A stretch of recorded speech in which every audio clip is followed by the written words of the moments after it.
తెలంగాణ రక్షణ సేన ఉప్పల్ నియోజకవర్గ ఇన్ఛార్జిగా పంజీరాయ్ శ్రవణ్ దేవ్ ను పార్టీ అధిష్టానం నియమించింది. ఉప్పల్లో జరిగిన మీడియా సమావేశంలో ఈ విషయాన్ని ప్రకటించగా పార్టీ నాయకులు ఆయనకు శుభాకాంక్షలు తెలిపారు.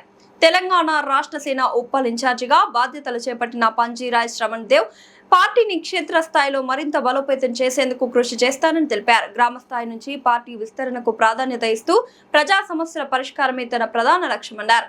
కార్యకర్తల సహకారంతో పార్టీ ఆశయాలను ప్రతి ఇంటికి తీసుకెళ్తానని స్పష్టం చేశారు. తనపై విశ్వాసం ఉంచి బాధ్యతలు అప్పగించిన పార్టీ అధ్యక్షురాలు కల్వకుంట్ల కవితకు కృతజ్ఞతలు తెలిపారు. ఈ సందర్భంగా పలువురు పార్టీ నాయకులు శ్రవణ్ దేవ్ కు శుభాకాంక్షలు తెలియజేసి పార్టీ అభివృద్ధికి ఆయన నాయకత్వం దోహదపడుతుందని ఆశాభావం వ్యక్తం చేశారు. కార్యక్రమంలో నాయకులు కార్యకర్తలు పెద్ద సంఖ్యలో పాల్గొన్నారు. నేను చూస్తున్నది కరెంట్ పాలిటిక్స్ లో కరెంట్ జనరేషన్ కి తగ్గట్టు పనిచేసే లీడర్ ఎవరని. ఇంకా ఫస్ట్ తొలి మహిళగా అక్క తీసుకున్న నిర్ణయం ఏంది, తెలంగాణ కోసం చేసింది ఏందని ఆలోచిస్తే ఇప్పుడు ఫస్ట్ అక్క చేసిన బతుకమ్మ అయినా, దాని తర్వాత పబ్లిక్ ఇష్యూస్ మీద కొట్లాడు పాలమూరు ప్రాజెక్ట్ అయినా, మళ్ళా మన ఏదైతే హామీలు మన ప్రభుత్వం ఇచ్చిన హామీలు ఉన్నాయి ఏ చేరలేకపోయినందుకు అక్క ప్రతి దాంట్లో ఇన్వాల్వ్ అయ్యి కొట్లాడడం అయినా, ప్రజలకి న్యాయం జరగాలని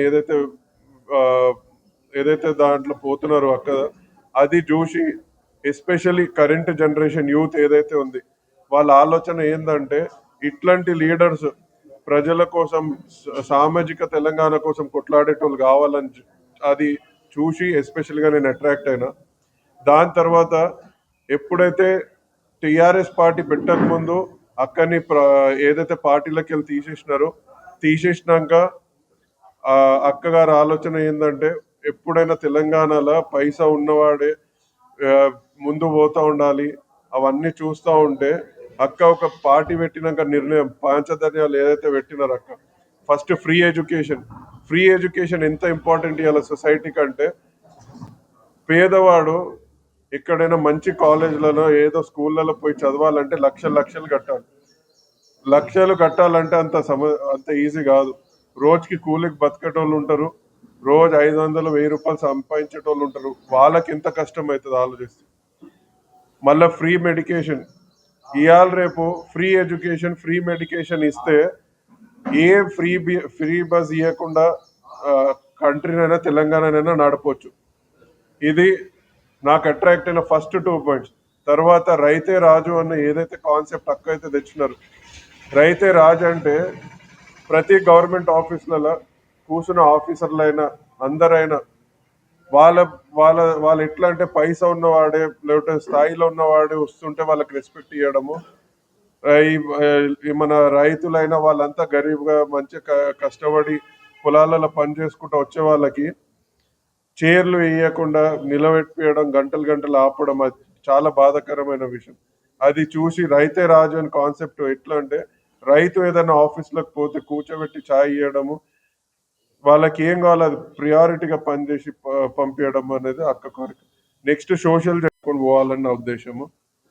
నేను చిన్నోడిని, ఇప్పుడైతే నేను పాలిటిక్స్లో పెరుగుతున్నానో ముందుకు పోతున్నానో పెద్దోళ్ళందరూ ఏదైతే సపోర్ట్ చేస్తున్నారో వాళ్ళ ఏదైతే ఐడియాస్ ఉన్నాయి లేకుంటే పార్టీ ఐడియాలజీ ఏముంది దాని తగ్గట్టు మనం పనిచేయడానికి రెడీ ఉన్నాం.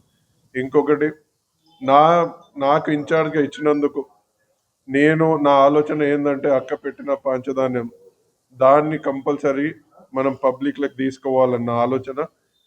దానివల్ల ఎన్ని బెనిఫిట్స్ ఉంటాయని దాంతో బెనిఫిట్స్ ఏంది, సామాజిక తెలంగాణకి ఎట్లా బెనిఫిట్స్ అయితే అని ఆ పాయింట్ని తేవడము పబ్లిక్లో నా కోరిక. దాని తగ్గట్టే దాన్ని పని చేసుకుంటూ ప్రతి ఒక్క చిన్న విషయం నుంచి ఏ ఇష్యూ వచ్చినా ప్రతి దానికి నేను ఇన్వాల్వ్ అయ్యి ఈ 5 ప్రామిసెస్ లేకపోతే పంచదానం ఏదైతే అక్క చెప్పినా అది కాకుండా ప్రజల్లో ఉన్న నార్మల్ సమస్యలను కూడా ప్రతిరోజు ఎక్కడి నుంచి కంప్లైంట్ వచ్చినా ఏ ఇష్యూ జరుగుతున్నా అంటే పోయి దాన్ని హెల్ప్ చేయడానికి రెడీ ఉన్నాను. పార్టీని తీసుకెళ్లాలని అది కంపల్సరీ చేస్తాము. ఏదున్నా తెలంగాణ రక్షణ సేన తొలి మహిళగా ఆమె సీఎం కావాలని మా కోరిక. జై తెలంగాణ. జై తెలంగాణ.